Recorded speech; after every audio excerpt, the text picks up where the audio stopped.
자, 오늘 성경 본문은 마태복음 16장 21절에서 24절입니다. 제가 먼저 봉독하겠습니다.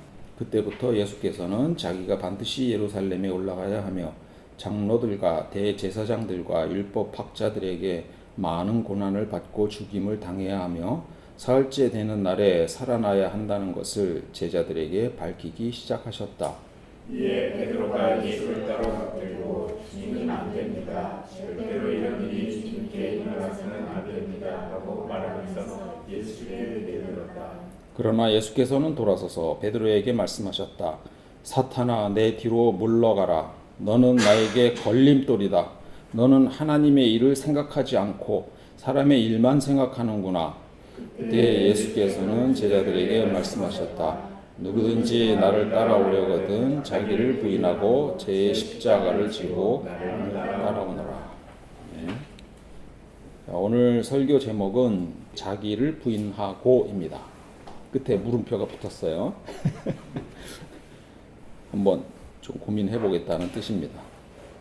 오늘 본문에 대한 배경을 잠깐 먼저 말씀드리겠습니다. 그리고 나서 우리가 쉽게 오해할 수 있는 이 자기를 부인하고의 개념에 대해서 조금 더 포괄적으로 살펴보도록 하겠습니다.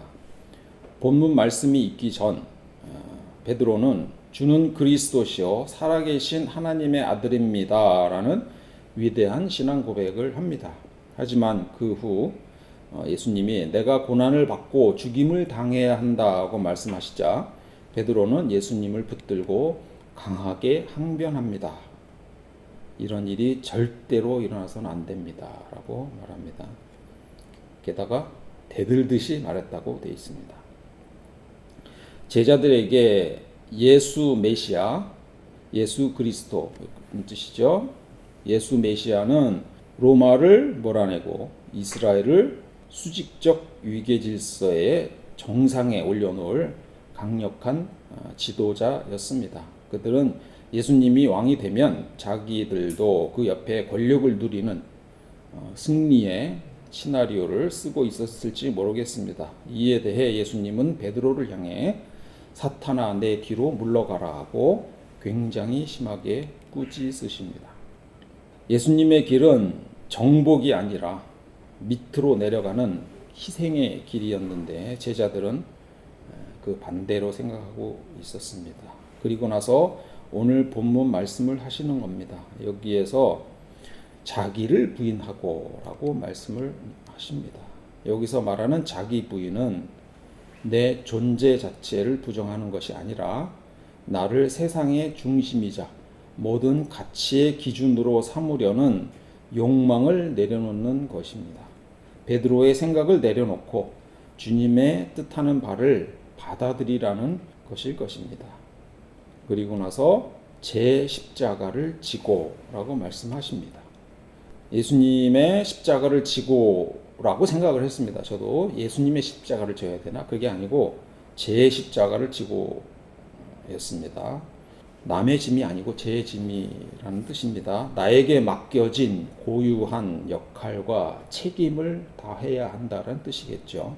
우리에게 맡겨진 독특한 삶의 현장에서의 사명을 받아들여야 한다는 뜻으로 해석을 하면 좋을 것 같습니다. 교회 다니면서 오늘 성경 본문 말씀을 많이 접하셨을 겁니다. 저도 가끔 하는 말이기는 한데 좀 상당히 조심스럽더라고요. 왜냐하면 자기를 부인하고 라는 말을 쓰게 되면 이 오해를 좀 불러일으킬 수 있는 여지가 있다고 생각하기 때문입니다. 네 생각은 하지 마 라는 극단적인 오해가 됩니다. 교회에서 목회자의 권위에 복종하라는 의미로 오용될 수 있는 부분이기 때문에 그렇죠. 최근에 이아무개라는 장관 후보자로 지명된 의원의 전화 통화가 논란입니다. 통화 내용 중에 이런 내용이 있더군요. 보좌진이 그냥 이름만 들어간 기사는 보고 안 해도 되는 줄 알았다고 해명하려고 하자 이 후보자가 말을 끊으며 네 머리로 생각하거나 판단해서 결정하지 말고 시키는 대로만 해. 네 판단이 필요한 게 아니야. 라고 고성을 지른 것입니다. 불행하지만 이런 표현은 상사가 부하 직원에게 종종 합니다. 좀 맥락이 이어지지 않습니까? 우리는 얼만큼 우리의 생각을 비워야 할까요? 나를 얼만큼 부인해야 나를 부인하는 것인가 라는 것이 첫 번째 문제이고, 두 번째로는 그렇다면 내 생각과 개인성은 없어지는가 라는 질문입니다. 그래서 오늘의 질문은 이겁니다. 자기를 부인하고의 의미와 한계가 어디까지일까요? 요즘 세상은 남들 눈치 보지 않고 진짜 내 모습대로 사는 것, 나만의 개성을 드러내는 것이 가치 있는 일입니다. 세상은 우리에게 네가 좋아하는 것을 하고 너 자신이 되라고 끝도 없이 얘기합니다. 마치 이것이 현대사회에 우리 기독교로 말하자면 새로운 십계명이 된 것처럼 사람들은 그 안에서 진짜 자기 모습을 찾아내고 표현하기 위해 많은 노력을 하고 있습니다. 그런데 이런 분위기 속에서 옛날부터 내려온 기독교의 가르침은 모순처럼 보입니다. 교회는 전통적으로 너 자신을 포기하고 예수님을 따르라고 가르쳐왔기 때문입니다. 기독교인의 목표는 예수님을 닮아가는 것이라고 하면서 말이죠.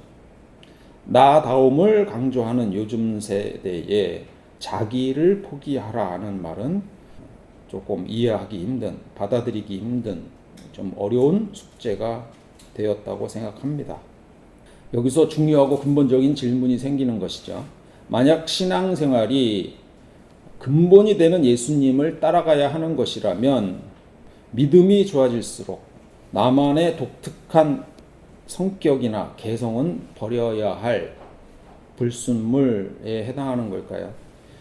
기독교가 말하는 믿음이란 사람들이 각자의 고유한 색깔을 지우고 거룩함이라는 똑같은 붕어빵 같은 틀에 자신을 억지로 끼워 맞추는 과정일까요? 정말로 기독교는 개인의 개성을 억누르는 종교일까요? 오늘은 극단적인 의견들이 이제부터 좀 제기가 될 겁니다. 이 양극단에서 흔들리지 마시고 중심을 잘 잡으시기 바랍니다. 예수님을 닮아가는 것이라는 말 속에는 사실 철학계에 오래된 논쟁이 있습니다. 바로 플라톤의 이데아 사상입니다. 이 플라톤의 이데아 사상은 기독교 신학 형성기에 결정적인 영향을 미쳤던 사상입니다.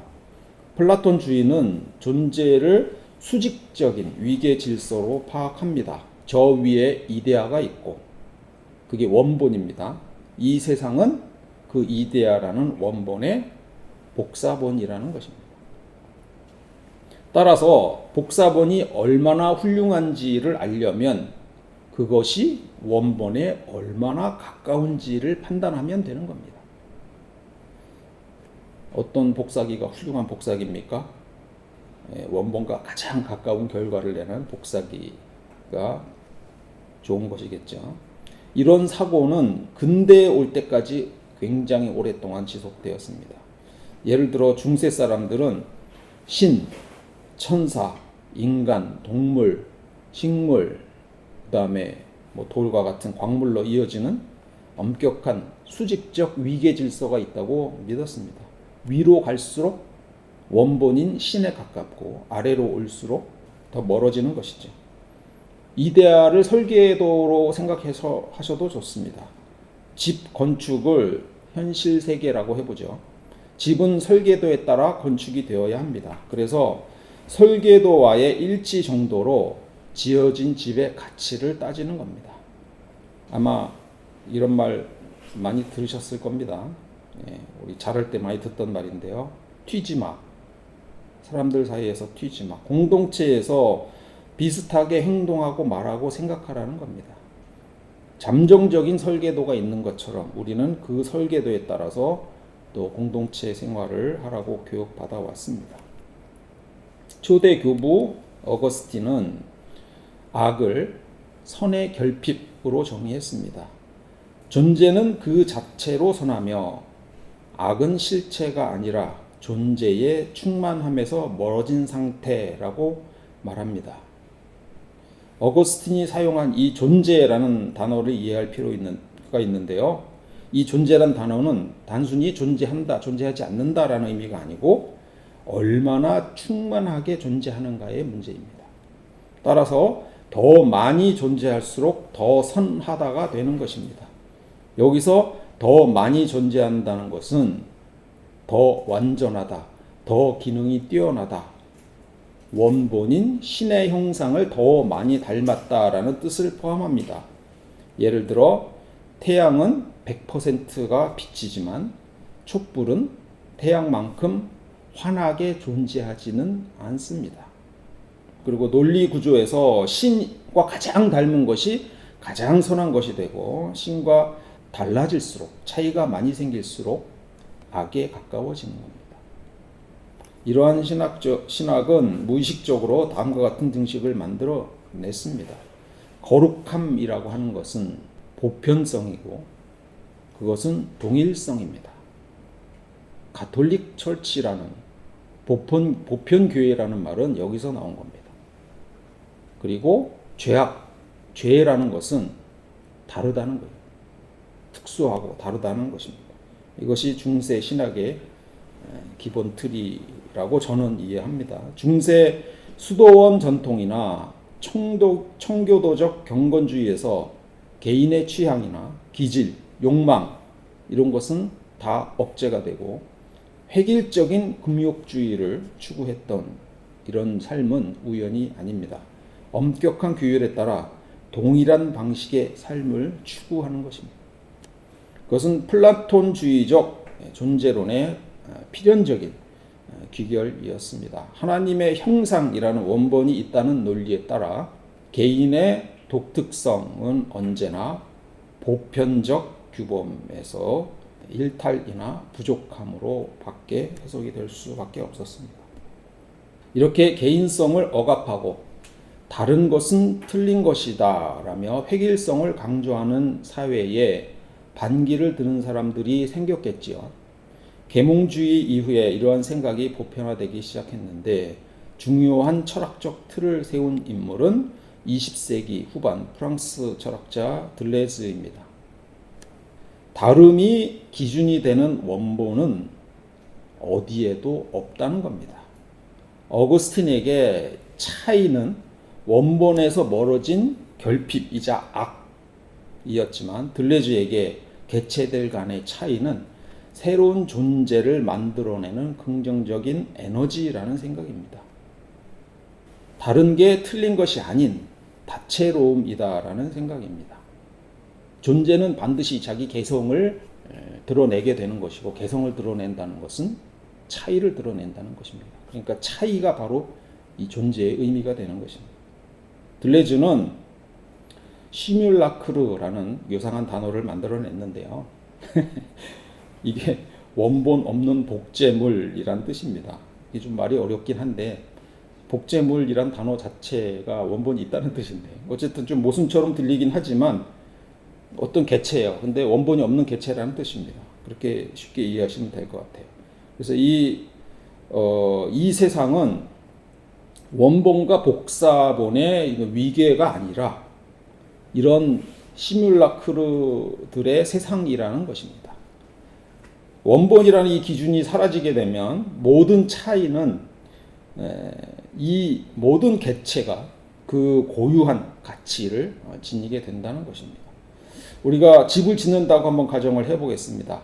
어느 집이 더 좋은 집이 되는 것이 아니고 각자 필요에 맞게 집을 지어 나가는 것이죠.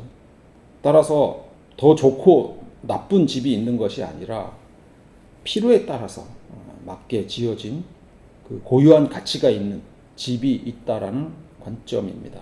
집을 짓다가 내가 필요해서 창고를 더 늘릴 수도 있고 처마를 더 길게 할 수도 있고 마당에 잔디를 심을 수도 있고 잡초가 무서워서 시멘트로 다 덮을 수도 있습니다.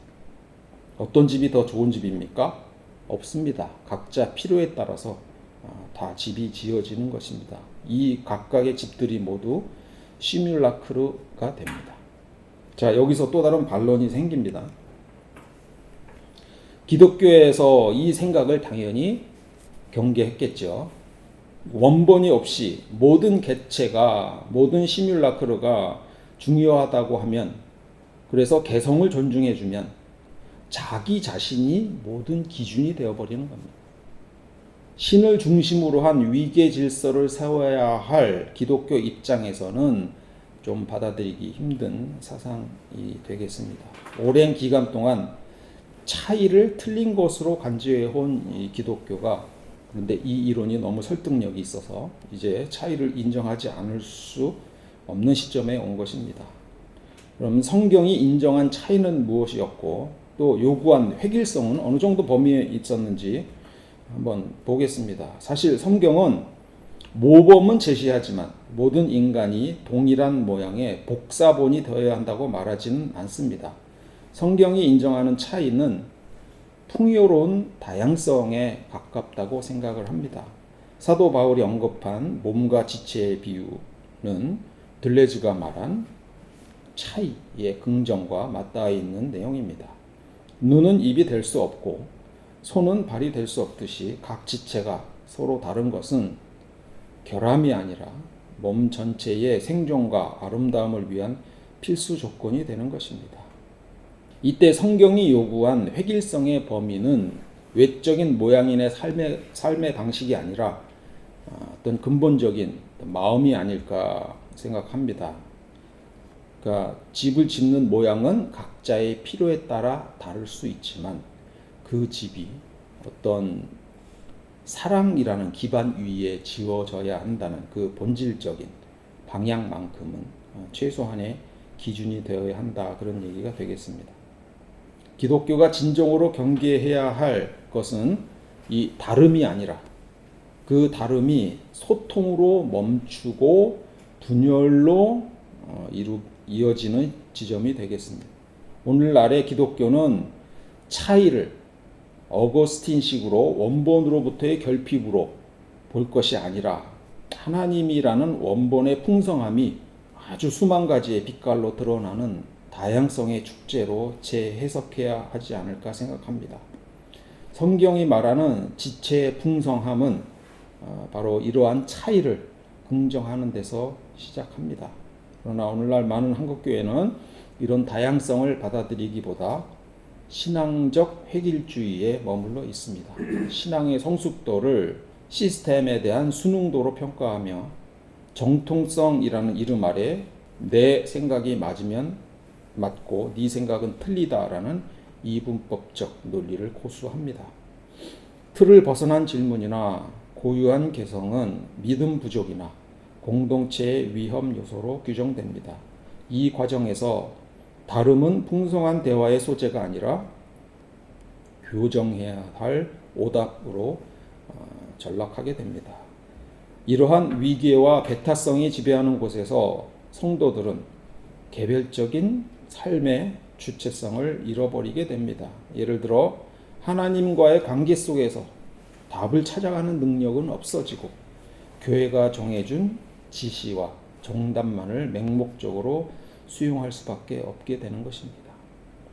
이제 교회는 더 이상 생명력 넘치는 공간이 아니라 똑같은 복사본들만 가득한 폐쇄적인 공간이 될 수밖에 없습니다. 그래서 들레즈의 다음과 같은 입장이 현대의 많은 지지를 받는 것입니다. 원본은 억압이다. 우리는 원본 없는 복제물로서 끊임없이 변하고 차이를 만들어내야 한다가 들레즈의 기본적인 주장입니다. 그러나 이에 대한 반론도 있습니다. 찰스 테일러라는 철학자가 있는데요. 요즘 사람들이 강조하는 나답게 사는 것, 이 진정성에 대한 심각한 문제가 있다고 지적하는 겁니다. 이 사람이 지적한 내용을 이렇게 정리해 봤습니다. 어떻게 생각하는지. 첫 번째로는 내가 한 선택이 진짜로 가치 있는 것이 되려면 나 혼자만의 만족이 아니라 내 마음 바깥의 기준이 반드시 필요합니다. 예를 들어 어떤 사람이 나는 평생 내 머리카락 개수만 세면서 살 거야 라고 결정을 했다고 합시다. 단지 내가 스스로 선택했다라는 이유만으로 이 삶을 가치 있고 진정성 있다고 말하기는 어렵다는 겁니다. 그 선택이 의미를 가지려면 역사적 맥락이나 사회적, 자연적 맥락에서 그 가치가 설명될 수 있어야 합니다. 그런데 무엇을 선택했느냐는 내용보다 내가 직접 선택했다라는 이 행동 자체만 우리는 중요하게 여기고 있다는 겁니다.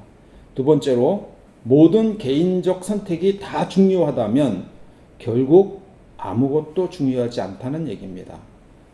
우리가 어떤 물건을 보고 이건 정말 비싸고 귀한 거야 라고 말할 수 있는 이유는 그 옆에 싸고 흔한 물건이 있어서입니다.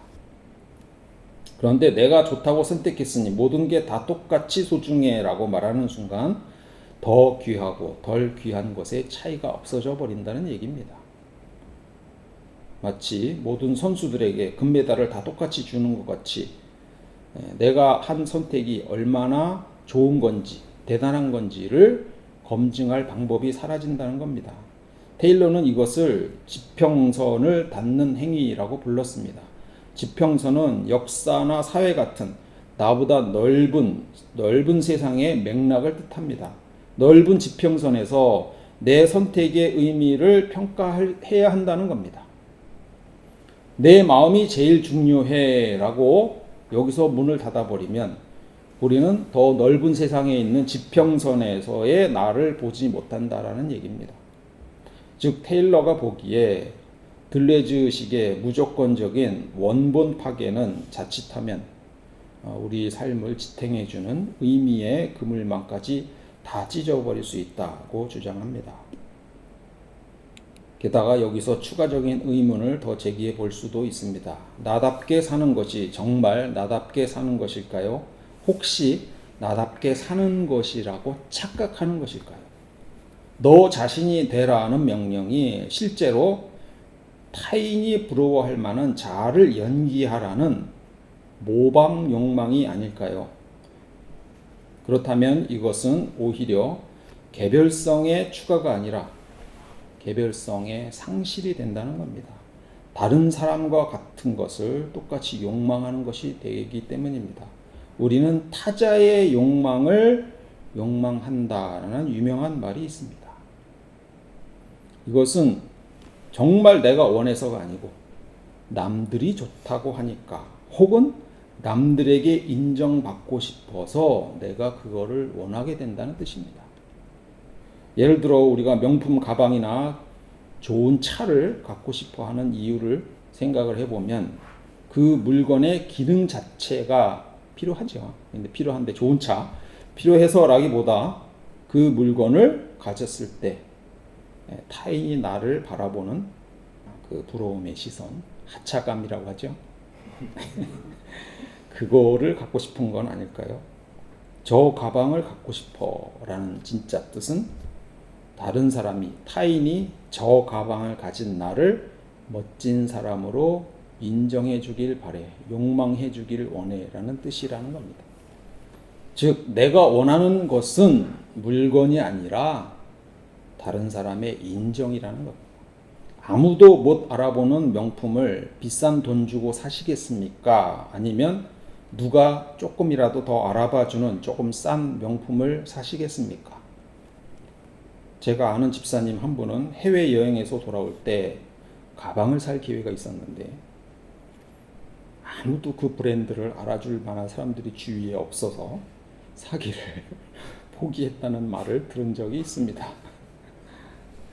우리는 어릴 때부터 부모님의 기대, 학교의 기준, 사회적인 성공 모델을 학습합니다. 공부를 잘해야 해, 좋은 학교에 가야 해, 돈을 많이 벌어야 해와 같은 이 사회적 욕망을 마치 내가 처음부터 원했던 것인 양 내면화하게 됩니다.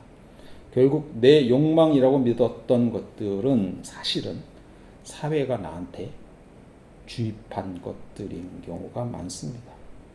학교에 자율전공학부라는 새로운 제도가 생겼습니다. 이 학부는 학과를 정해서 들어오지 않습니다. 학부에 그냥 들어오게 되면 2학년쯤 되면 자기가 원하는 어느 학과든지 갈 수 있습니다. 갓 입학한 학생들에게 설문조사를 했습니다. 원하는 학과를 선택하게 한 후에 그 다음 질문이 왜 그 학과를 선택했냐라는 질문입니다. 답변은 나의 의지가 압도적으로 높았습니다. 실제 74% 정도가 나오더라고요. 저는 이것이 많은 경우, 대부분의 경우 주입된 신념이라고 생각합니다. 대학에 갓 입학한 학생이 학과에 대해서 얼마나 알겠습니까? 그런데 학과를 선택하고는 자기가 원하는 학과라고 생각하는 겁니다. 착각하는 겁니다. 자기가 선택한 학과니까 내 인생은 내가 사는 것 같은 그런 기분은 들겠죠. SNS는 이러한 착각을 일으키는 주범입니다. 개성을 찾는다면서 모두가 똑같은 구도의 카페 사진, 비슷한 여행 사진을 올립니다. 인증샷이라고 하죠. 나 여기 왔어. 인정해줘.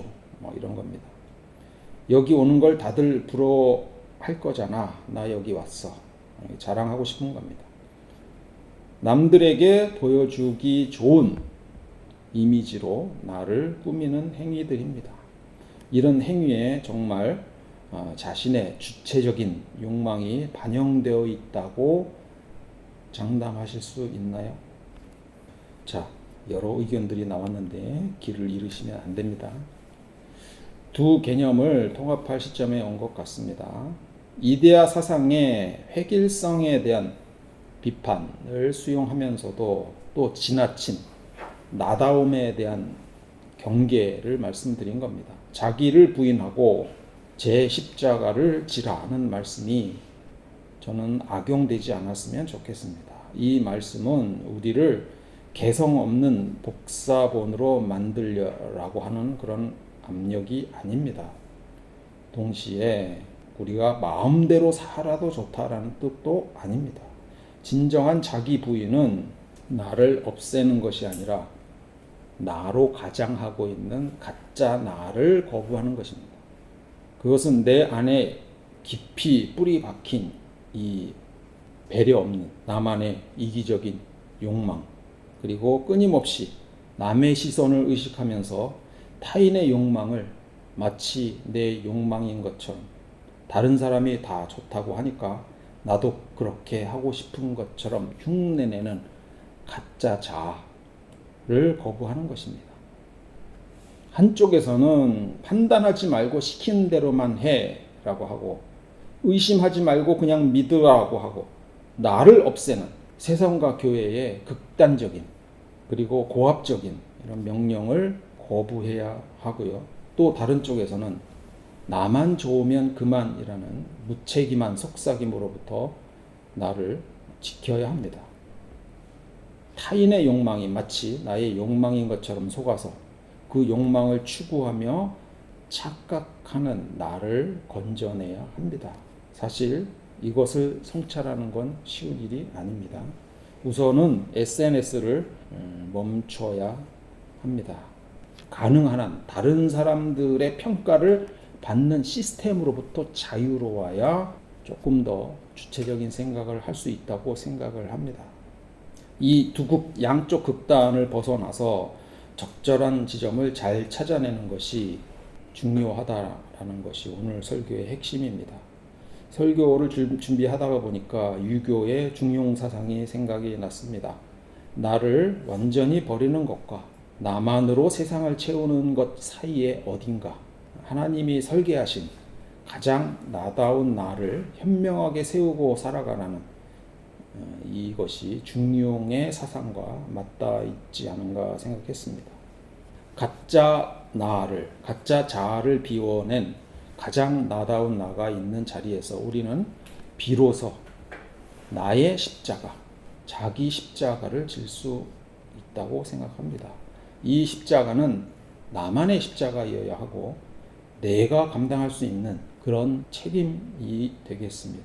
이것이 들레즈가 말한 고유한 차이가 되지 않을까요? 테일러가 말한 의미의 지평에서 발견되는 테일러는 이걸 진정성이라고 얘기했습니다. 의미의 지평에서 찾을 수 있는 지평사. 좀 말이 어려운데 어쨌든 내가 지은 집이 비록 옆집과 모양이 다르더라도 근본적인 이런 사랑이라는 단단한 집안 위에 지어져 있는 집이기를 바랍니다. 하나님은 우리가 누군가의 어설픈 복사본이 되기를 원치 않으십니다. 그렇게 될 수도 없습니다. 우리는 개개인이 하나님의 소중한 개성 있는 존재입니다. 하나님은 우리가 하나님이라는 거대한 지평선 아래서 우리 각자에게 주어진 십자가를 감당하시기를 원한다고 생각합니다.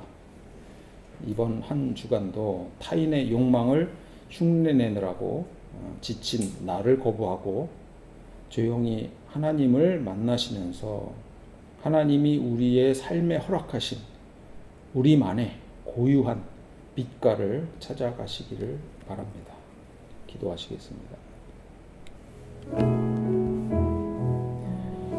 오늘 우리는 주님의 말씀을 통해 나를 부인하는 삶이 무엇인지 생각해 보았습니다.